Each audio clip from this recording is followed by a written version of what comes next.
उबासी की सजा। एक दिन तेनालीराम को रानी तिरुमाला ने संदेश भिजवाया कि वह बड़ी मुश्किल में है और उनसे मिलना चाहती है। रानी का संदेश पाकर तेनालीराम तुरंत रानी से मिलने पहुंच गए। तेनालीराम ने कहा, रानी जी, आपने इस सेवक को कैसे याद किया? इस पर रानी तिरुमाला ने कहा, तेनालीराम, हम एक बड़ी मुश्किल में फंस गए हैं। तेनालीराम ने कहा, आप किसी भी तरह की चिंता बिल्कुल न करें और मुझे बताएं कि आखिर क्या बात है। तेनालीराम की बातें सुनकर रानी की आंखें भर आई। उन्होंने कहा, दरअसल महाराज हमसे बहुत नाराज हैं। तेनालीराम ने कहा, लेकिन क्यों? आखिर ऐसा क्या हुआ? रानी ने बताया, एक दिन महाराज हमें एक नाटक पढ़कर सुना रहे थे और तभी अचानक हमें उबासी आ गई। बस इसी बात से नाराज होकर महाराज चले गए। रानी ने तेनालीराम से कहा, तब से कई दिन बीत गए हैं लेकिन महाराज मेरे पास नहीं आए हैं।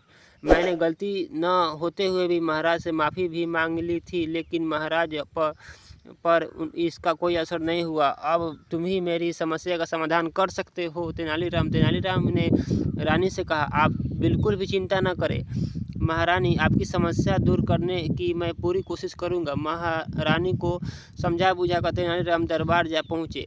महाराज कृष्णदेव राय राज्य में चावल की खेती को लेकर मंत्रियों के साथ चर्चा कर रहे थे। महाराज मंत्रियों से कह रहे थे कि हमारे लिए राज्य में चावल की उपज बढ़ाना आवश्यक है। हमने बहुत प्रयास किए, हमारी कोशिशों से स्थिति में सुधार तो हुआ है लेकिन समस्या पूरी तरह खत्म नहीं हुई है। तभी अचानक तेनालीराम ने चावल के बीजों में से एक एक बीज उठाकर कहा, महाराज, अगर इस किस्म का बीज बोया जाए तो इस साल उपज कई गुना बढ़ सकती है।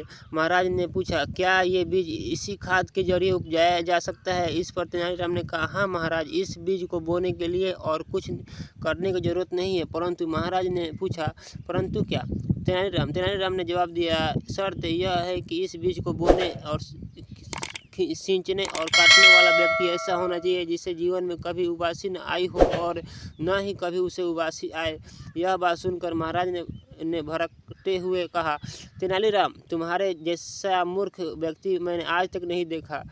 महाराज ने बिगड़ते हुए कहा, क्या संसार में ऐसा कोई होगा जिसे कभी उबासी न आई हो?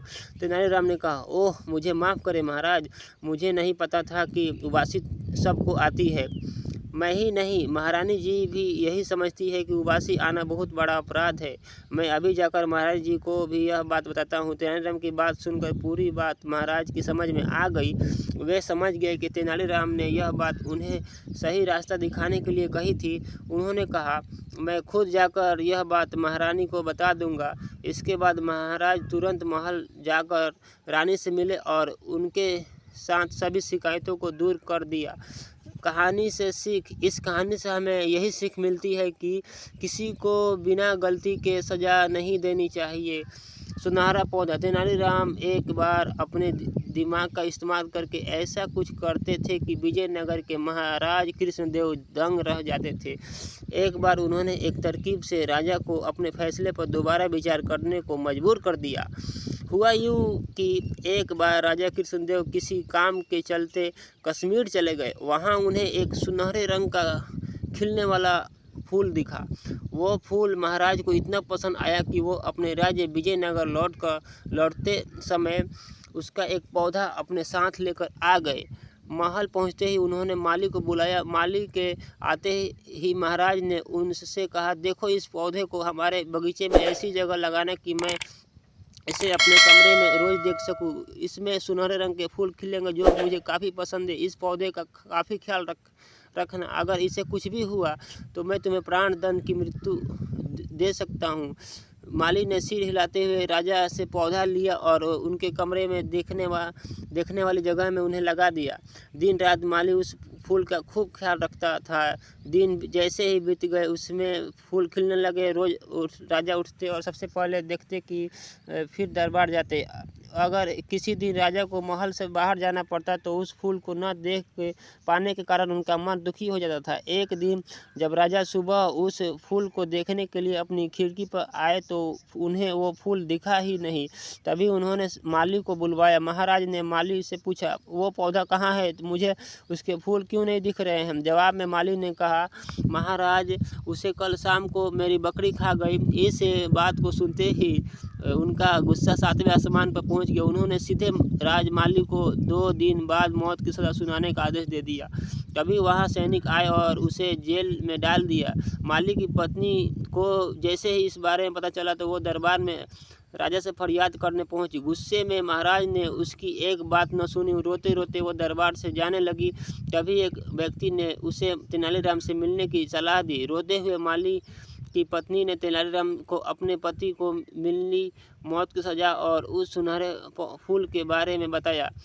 उसकी सारी बात सुनकर तेनालीराम ने उसे समझा बुझाकर घर भेज दिया। अगले दिन गुस्से में माली की पत्नी उस सुनहरा फूल खाने वाली बकरी को चौराहे में ले जाकर डंडे से पीटने लगी। ऐसा करते करते बकरी अधमरी हो गई। विजयनगर राज्य में पशुओं के साथ इस तरह का व्यवहार करना मना था। इसे क्रूरता माना जा सकता था। इसलिए कुछ लोगों ने माली की पत्नी की इस हरकत की शिकायत नगर कोतवाल को कर दी। सारा मामला जानने के बाद नगर कोतवाल के सिपाहियों को पता चला कि यह सब माली को मिले दंड की वजह से वो गुस्से में कर रही है। यह जानते ही सिपाही इस मामले को दरबार में ले गए। महाराज कृष्णदेव राज ने पूछा कि तुम एक जानवर के साथ इतना बुरा व्यवहार कैसे कर सकती हो? ऐसी बकरी जिसके कारण मेरा पूरा घर उजड़ने वाला है, मैं विधवा होने वाली हूँ और मेरे बच्चे अनाथ होने वाले हैं, उस बकरी के साथ कैसे व्यवहार करूँ महाराज? रानी की पत्नी ने जवाब दिया। राजा कृष्णराज ने कहा, तुम्हारी बात का मतलब मैं समझ नहीं पाया। ये बेजुबान जानवर तुम्हारे घर कैसे उजाड़ सकता है? उसने बताया, महाराज ये वही बकरी है जिसने आपके सुनहरे पौधे को खा लिया है था। इसकी वजह से आपने मेरे पति को मौत की सज़ा सुना दी है। गलती तो इस बकरी की थी, लेकिन सज़ा मेरे पति को मिल रही है। सज़ा असल में इस बकरी को मिलनी चाहिए, इसलिए मैं इसे डंडे से पीट रही थी। अब महाराज को यह बात समझ आ गई कि गलती माली की नहीं बल्कि बकरी की थी। यह समझते ही उन्होंने माली की पत्नी से पूछा कि तुम्हारे पास इतनी बुद्धि कैसी है, इस तरह से मेरी गलती के बारे में समझा सको? उसने कहा कि महाराज मुझे रोने के अलावा कुछ नहीं सूझ रहा था। यह सब मुझे पंडित तेनालीराम जी ने समझाया है। एक बार फिर राजा कृष्णराज राय ने तेनालीराम पर गर्व कर महसूस हुआ और उन्होंने कहा कि तेनालीराम तुमने मुझे एक बार फिर बड़ी गलती करने से रोक दिया। यह कहते ही महाराज ने मालिक का मृत्यु दंड का फैसला वापस लेते हुए उसे जेल से रिहा करने का आदेश दिया। साथ ही तेनालीराम को उनकी बुद्धि के लिए 50,000 स्वर्ण मुद्राएं उपहार के रूप में दी। कहानी से सीख, समय से पहले कभी भी हार नहीं माननी चाहिए। कोशिश करने से बड़ी मुसीबत से निपटा जा सकता है। थैंक यू दोस्तों, थैंक यू।